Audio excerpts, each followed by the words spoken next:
Queridos amigos, vistas las cosas desde cerca y con pleno conocimiento de causa, el gobierno ha entendido que la crisis del llano existe, que es grave, pero que no excede en nada las facultades, los recursos, las disponibilidades que tiene el gobierno para enfrentarla.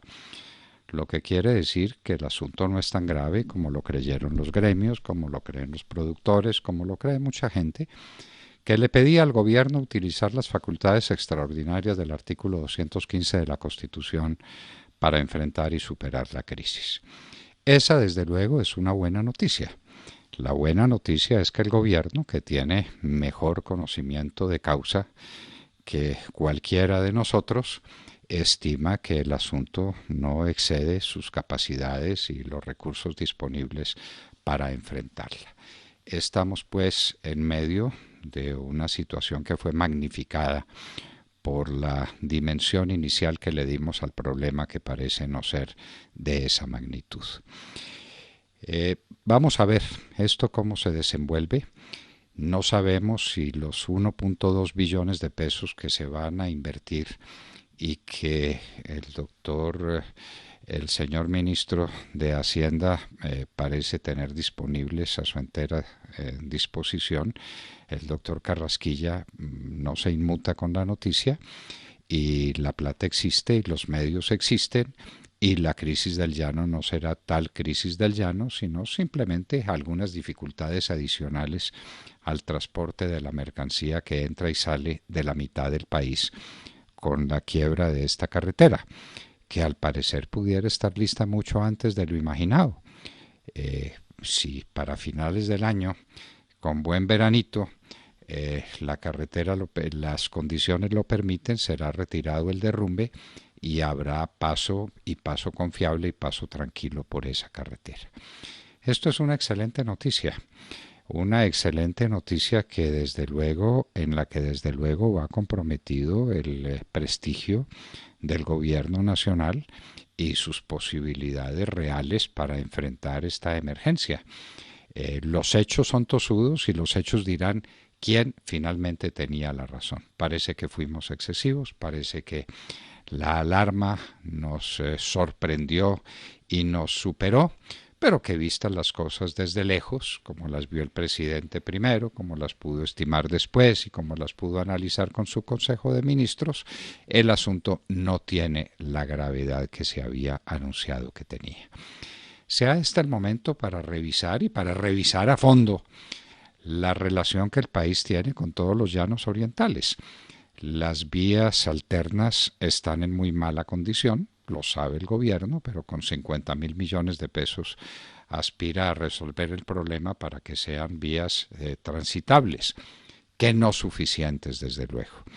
El país no ha hecho los esfuerzos suficientes, no ha tenido la mentalidad que debe tener para comprender que la mitad del territorio nacional está más allá de la cordillera oriental y que ese es un territorio inmenso con posibilidades gigantescas de desarrollo a los que no le dimos la atención adecuada.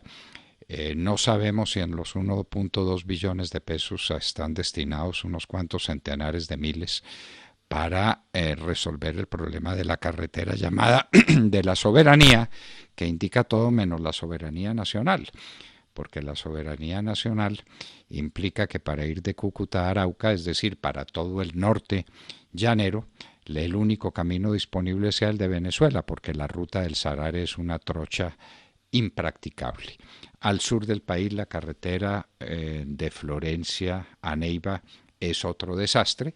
Seguramente estarán previstos los fondos y los recursos necesarios para resolver también ese problema.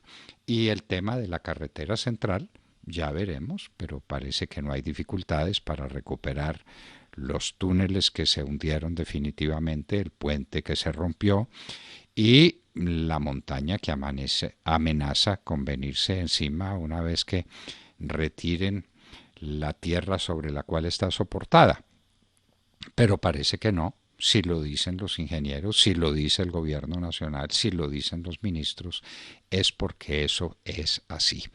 Doblemos pues la página y entendamos que tenemos un problema de menor entidad, un problema de menor significación que puede enfrentar el presidente Duque con las facultades con las que está enfrentando los demás problemas. Es otro problema como el de Pereira o es otro problema como el de Mocoa.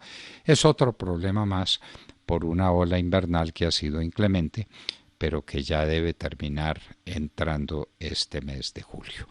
Los problemas, pues, parecen a veces de dimensiones colosales. Este no lo es.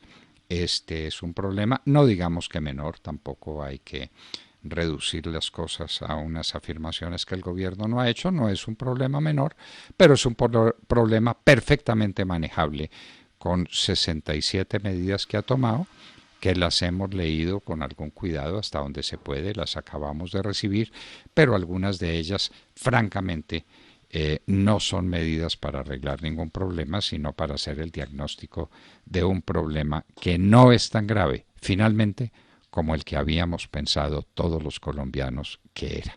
Tranquilidad nos viene desde el gobierno nacional, del presidente Duque, de su Consejo de Ministros, y a trabajar tranquilos y a trabajar muy esperanzados en que sea una cuestión del pasado en muy poco tiempo, apenas en unos cuantos meses. Eso es lo que acabamos de ver y eso es en lo que está comprometido el prestigio del gobierno nacional, que sabe que se la juega íntegro, porque si el problema en su realidad pragmática se vuelve un problema inmanejable con los recursos disponibles por el gobierno, allá su prestigio, allá su credibilidad. Pero por ahora lo que hay que hacer es creer en el gobierno, creer en el presidente, creer en sus ministros y decir que este no es un problema menor, pero sí un problema perfectamente manejable con los recursos actualmente disponibles, recursos monetarios, recursos físicos y recursos de naturaleza jurídica.